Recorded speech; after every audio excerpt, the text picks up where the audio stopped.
So this Scarone vineyard, so you're talking about, where's this located? His village is Castiglione Falletto. So is one of the 9 small villages of the Barolo region. And let's say that Castiglione Falletto village and Barolo village are the only 2 villages that 100% of the surface is included in the Barolo region. And what is interesting here, and really Scarone became one of a refer point of the Barbera, but not thanks to me, because this is a vineyard that you can plant banana, they become the best banana of the region. Not really, you can open all the book that they talk about Barbera. Scarone is always mentioned as a refer point because it's the closest thing as you can imagine how it was the Barbera in the 1800s. So there was Nebbiolo when you replanted in '89. Yeah. And you put more Barolo on the ground. What did your dad say? I was not very happy. Actually, winemaker, I always thought that winemaker, I am an enologist and I work a little bit around the world, but what I brought back home was the fact that winemaker is not a magician. So it's not that with the imposition of the hand we can transform a bad grape in a good wine. This doesn't exist in any part of the world. Every time, if you heard the people that they talk about their winemaker, their technique is a bullshit. It doesn't exist. It is vineyard making wine. And more time you spend in the vineyard, less time you have to waste in the cellar. This is very, very important. Makes sense. And so I really wanted to have a super Barbera. I wanted to prove my family, but it was difficult. And I asked my father to have a piece of land available in the Barolo region to make a few bottles of Barbera. And my father always said, no, we cannot waste money because planting Barbera in the Barolo region. So I tried many, many times. Never. And so one day we had this vineyard down below to the cellar in a Grand Cru Barolo basically, and it was planted for very old clones of Barolo, Nebbiolo for Barolo, not very good appropriated clones. So I asked the permission of my father to replant with more appropriated clones of Nebbiolo to make Barolo. Let's say by error. Sure, son. Somebody by error. Instead to arrive vines of Nebbiolo to make Barolo, they arrives Barbera. And now we laugh, but it's the thing that you do when you are younger, brave, and a little bit stupid, we say. But Luca, these vines, they're Barbera. No way! Really? I totally thought they were Nebbiolo, Dad. You may obviously this almost. That was a huge trouble, and it was a huge scandal because when the farmer around and my people they discovered there was a Barbera planted in this vineyard, was kind of very very strange, and it was big trouble. But thanks, the first harvest came out. Alfredo's kid is a little weird. Because Alfredo's kid did?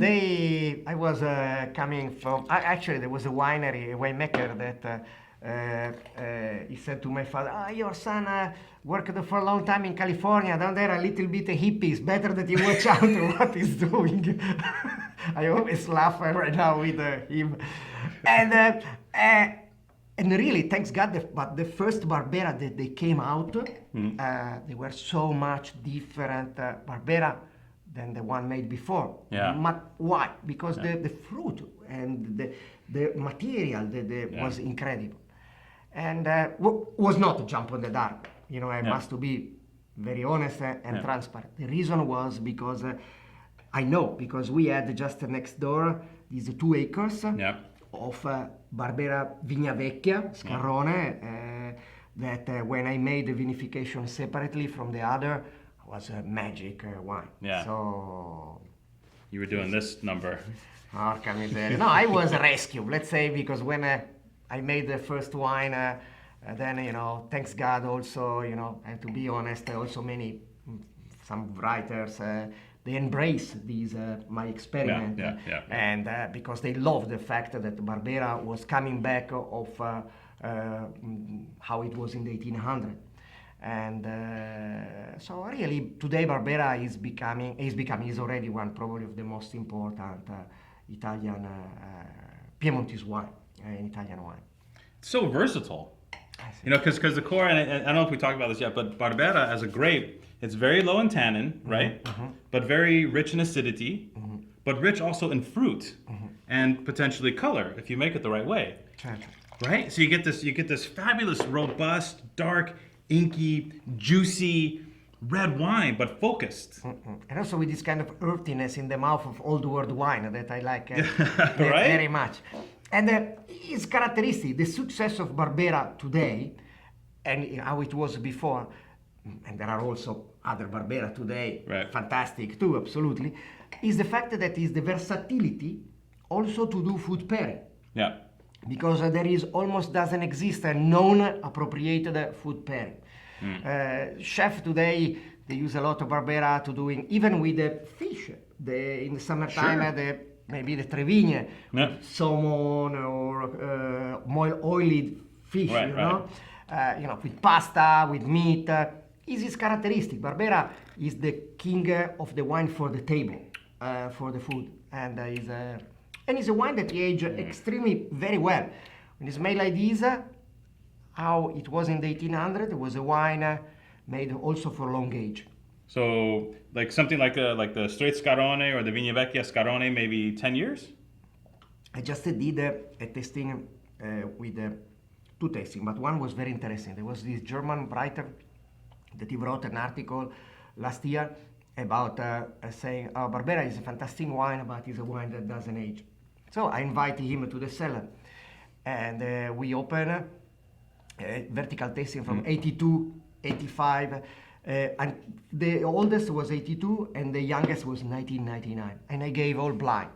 And I said, now sit down and you taste it. So he felt a little bit uncomfortable. Right. You will not leave. No, when he came back, he wrote another article. He said, some Barbera they not age, but some they age very well. Do. Yeah.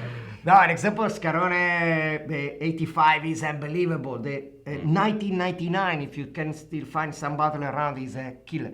They lose a little bit of the fresh, dark fruit. They become a little bit more Barolo-ish, more spiciness, leather, tobacco, this kind of complexity. But getting back to what you said before, that's the dirt talking. The earthiness, yes. The Barolo, actually. Right. Holy crap, these are really good wines. I'm a Barbera fan, and this is the pinnacle of Barbera. So, okay, yes, go buy Luca's Barolo wines. They are phenomenal, some of the greatest Barolos produced today. But I implore you to seek out Luca's Barbera wines, because really they are some of the finest, not just Barbera, but some of the finest red wines being produced in Italy. And thank you, Luca, for giving Barbera its due, and thank you for proving your dad wrong, right? Thank you for taking your chance, and thank you for making your mark on Vietti. Grazie mille. Grazie mille. Dude, this was fun. Thank you. All right, ci vediamo. Salute.